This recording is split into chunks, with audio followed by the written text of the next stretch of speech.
Fantastic. Phillip Siddiq, how you doing, Brandon? Oh, good. Fantastic. Tell us, Brandon Routh, everybody, the one and only Dylan Dog is here to talk to us about the film. Tell us about the film, my friend. Well, Dylan Dog is based on an Italian comic, and Dylan is a private investigator who investigates the undead and other paranormal activity. And that's where our story takes place. It takes place in New Orleans. The comic takes place in London, but we've transported it to New Orleans. And Dylan has kind of retired a little bit from the undead paranormal side. Business. Yeah, he's kind of gotten tired of that, which for reasons you'll find out in the film, and started to just do cheating husbands and wives, those type of cases. And then, a couple of circumstances happen. He meets this woman, and it kind of gets him back into the world of the undead. Right. He comes out of retirement a little bit. Fantastic. Quick look at the cross of Belial. See? Cross of Belial. Tell us about Taye Diggs. Yeah, Taye's great. Yeah. He's awesome. He's like so smooth as Vargas in this movie, as our villain. One of our villains. I guess we have kind of several villains in the movie. He plays great. He's got some great little fight. Not a lot of fight stuff. Actually, he's doing quite a bit of fight stuff. He looks really, really powerful and does a great job.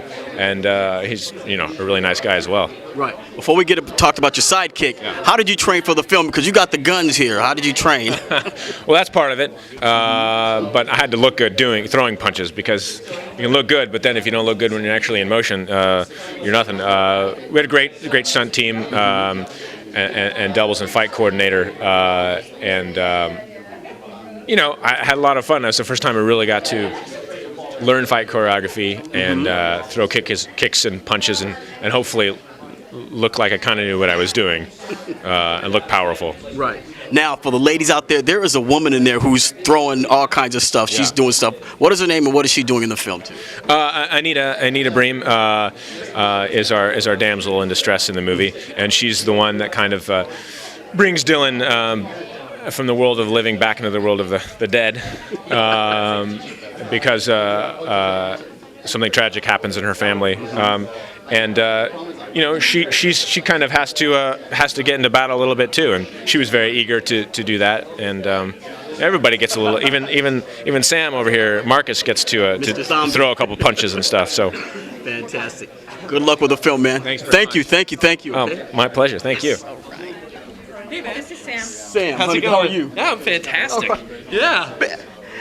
Being human, he's here. Yeah. But Sam Huntington's here to talk about his new film, Dylan Dog. How are you, my friend? I am very well. It's so interesting to hear people call it Dylan Dog, because when we were shooting it was called Dead of Night, and now it's called Dylan Dog, Dead of Night. Yes. So it's kind of funny. All right. Yeah. About your character as a zombie, because you're Yes. not your typical zombie. Sam, what's his name? Said you kind of kick a little... Yeah, a little bit. We both kind of beat down a little bit. It was pretty good. Yeah. What's interesting is he's not kind of that like bloodthirsty, gonna eat you kind of zombie. He's fresh. He's just turned into a zombie, so he's learning to kind of cope with all that means. Rotting and not being able to eat a normal diet, and being even paler than I am now.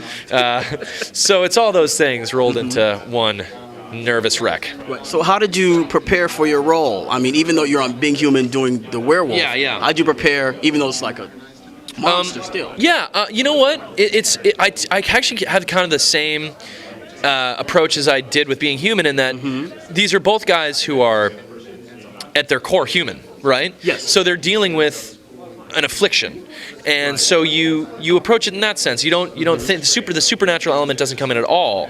Really? Yeah, I mean, with Josh, it's like a guy who's introverted and has this element about him that he feels afraid to show the world, and that one night a month, of course, he turns into a werewolf, and because of that, it colors the rest of his life. Right. And with Marcus, he's it's like dealing with if you found out you had diabetes, or if you found he's just trying to figure out how to live, basically.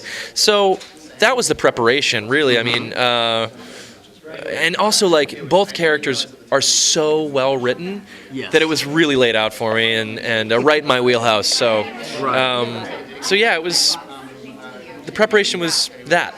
Does that answer your question? Yes, it does. No. Yes, it does. Sorry, that was... Yeah. Very long. Got away from me there. That's okay. It looks like it's going to be a very intense film. What did you guys do to like chill out? To be honest, And being filmed in New Orleans. yeah, I mean, this isn't Blade. You know what I mean? Like, no, that's something that I would really want people to be clear about. It's like, it's much more of a comedy than it is like a serious, hardcore horror action film. There's a lot of action. There's a lot of horror. There's definitely a lot of that to kind of satiate the fans. But it's funny, you know, and it's supposed to be kind of goofy. And make no mistake, like, we knew exactly what we were doing when we made the film. Kevin knew exactly what he was making. Brandon knew exactly who he was playing. I knew exactly what the movie was. Right. Like, so it's just fun, you know?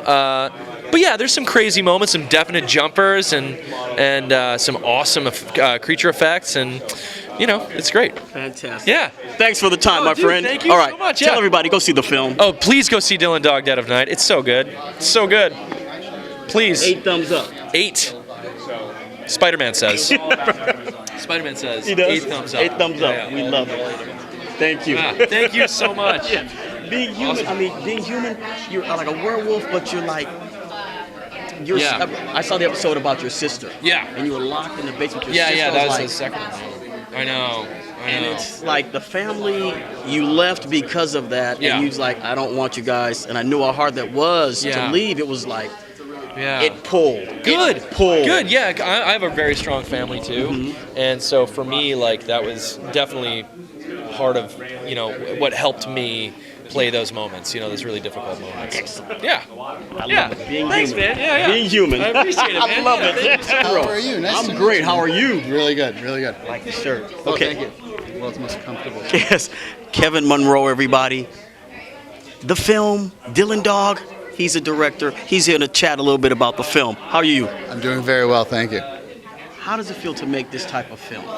It feels phenomenal because I grew up in a time where my favorite films were An American Werewolf in London and Lost Boys and okay. I'm getting a groupie moment. I'm getting American.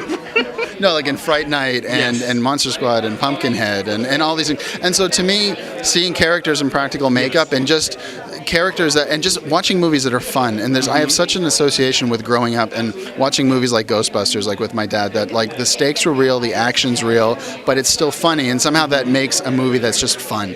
And those are kind of the movies that I'm interested in making. And to me, this was kind of making that film that I always wanted to make back then, but sort of with tools of the trade that we have nowadays. So, yeah. Before I go quickly off track. No. Fright Night. That was the first time I've ever seen a vampire eat an apple. That's true, isn't it? Yeah, dude, the guy nailed the part too. He was so good. Like, he's eating an apple. He's eating an apple. That's okay. So, tell us more about the film. How did you get the best performances out of your cast? How do I get the best performances? They got the best performance out of me. How about that? They made me step up to the plate. It's getting performances out of people is just really a matter of getting people who are just really good in the room. And I think a great example is Brandon and Sam being real best friends in real life. And I was like, why would I just want to cast somebody else and ruin that? And at the first it was like, oh, but they were in Superman together. I was like, who cares? They're best friends. I mean, like it's like you look at them and it's like Frank Sinatra, Dean Martin. It's and so you're just like, and nobody got tired of seeing those guys in the movies all the time and performing together. And so it was just a really fun opportunity to sort of bring that. And so doing that and bringing parts that people are naturally passionate about, and that was like even like for instance like people like Taye Diggs just showed up and he nailed it, and because he really wanted to be a bad guy, he was just and I was really excited about the idea of like, you're so charming, you have this wonderful smile that melts everybody, but like let's have that smile after you kill somebody. And I'm like, and that's a movie I want to see because that guy's psycho, So anyway, Right. no. You read my mind about Taye Diggs. I had a person say you interviewed him, asked about Taye Diggs, and you notice the cross of Belial. You see? Nice. There we See, go. cross of Belial. See? Nice. Now, what does the cross of Belial represent in the film? The Heart of Belial is it's an ancient artifact that basically was brought about a long time ago to settle massive wars between vampires, werewolves, and zombies, and at the time monster hunters as well. And so at the end of the day, there was this massive creature that came out and was basically the failsafe to make sure everybody stayed in line. Now you can bring that creature about by the blood that's kept inside the center of the heart of Belial, and so as a result it becomes the most powerful weapon on the face of the planet. And so in the movie it goes missing, and so the vampires think the werewolves have it, the werewolves think the zombies have it, and everybody thinks that monster hunters are long gone, but they might not be these days, so you never know.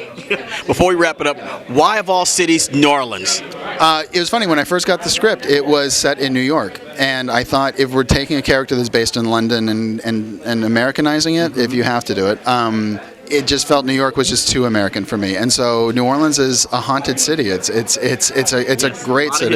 It's a lot of history, and if there's ever one that feels like London or feels like a European setting, it's New Orleans. And so we went there. The crew is fantastic. The locations were amazing. I got things for $500 a day in terms of like locations that you would spend thousands and thousands and tens of thousands to build. Practically. So we would show up at above ground cemeteries, French Quarter. We would shoot in abandoned like power buildings, and you just can't make that up, you know. And so it was just real, and it felt like it was a place where I thought you would buy those things living. So. Okay, since it was New Orleans, anything with the French Quarter? As in the movie? Yeah. Yes, Dylan lives in the French Quarter, which would make sense sort of for that guy, sort of in sort of a second-story apartment.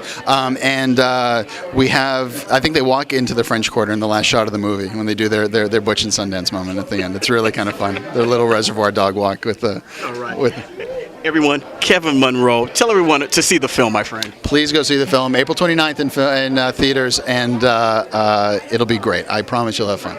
Yes. Okay. You're going to enjoy Believing. You know, I'm a sucker for vampires, werewolves, and I'm glad you made the vampires and zombies like you did. Thank you. Well, we were tempted to make them sparkle, but someone already took that. Look at that. That was a geek test, and you passed. Good job. Thank you. That's Thank good. you, Thank you so much.